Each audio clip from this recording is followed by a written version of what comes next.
দল গঠন হবে। এই শ্রমিক দল মিছিল আসবে। সিএনজি শ্রমিক ভাইরা আসছেন। সিএনজি শ্রমিক ভাইদেরকে ধন্যবাদ জানাই। আপনাদেরকে আমার সংগ্রামী অভিনন্দন জানাই।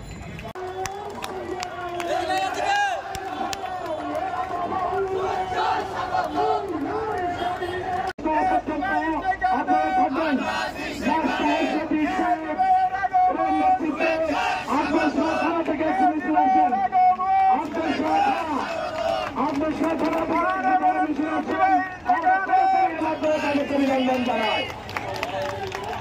মহানগরের সিনিয়র নেতৃবৃন্দ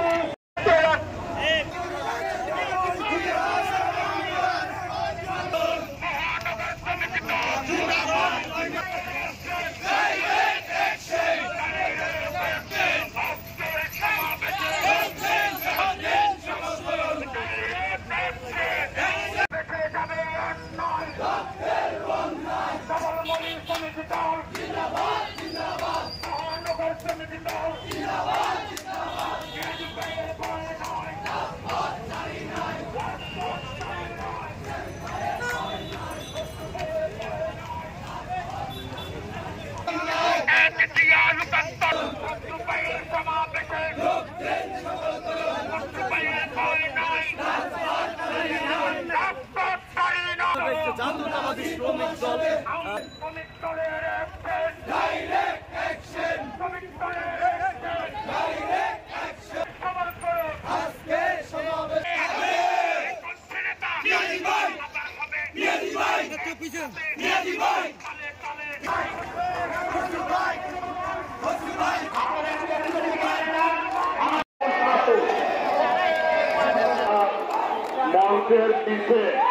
মঞ্চের পিছনে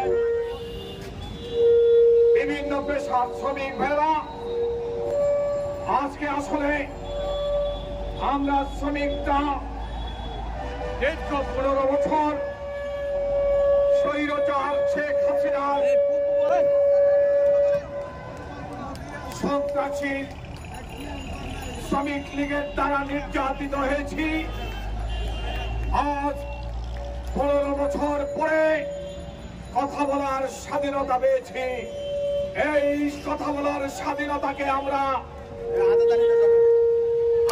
সাধুবাদ জানাই। করবে আমরা সকল পেশার শ্রমিকরা আজকে ঐক্যবদ্ধ হয়েছি।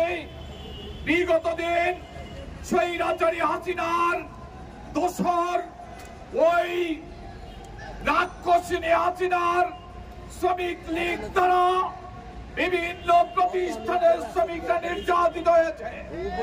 আমাকে কথা দেন, এই চট্টগ্রামে আমির খসরু মাহমুদ চৌধুরীর নেতৃত্বে এই চট্টগ্রামের শ্রমিক দল পুনর্গঠন হবে কি হবে না? আমরা আমির খসরু মাহমুদ চৌধুরী সাহেবকে এই চট্টগ্রাম থেকে শ্রমিকের পক্ষে কথা বলার জন্য, শ্রমিকের দাবি দাবাদের লক্ষ্যে আমরা সংসদে পাঠাবো।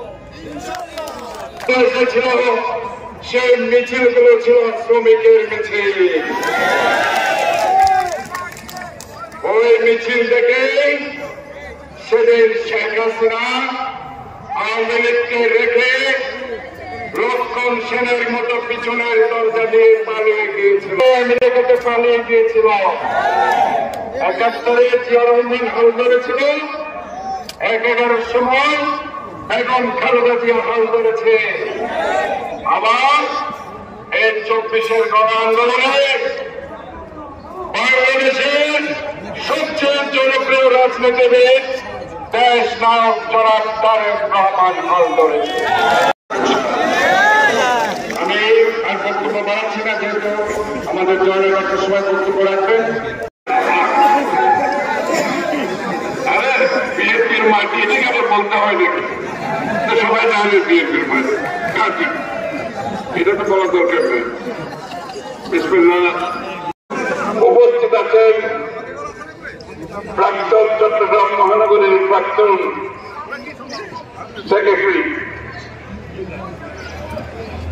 আবুল হাসেম বকর, উপস্থিত আছেন চট্টগ্রাম মহানগরীর আহ্বায়ক জনাব এরশাদুল্লাহ উপস্থিত আছেন। সবচেয়ে গুরুত্বপূর্ণ আমার শ্রমিক ভাই বোনেরা, সুতরাং আগে থেকে জনগণের দেওয়ালের লিখন পড়তে শিখুন। শেখ হাসিনা দেওয়ালের লিখন পড়তে পারবে।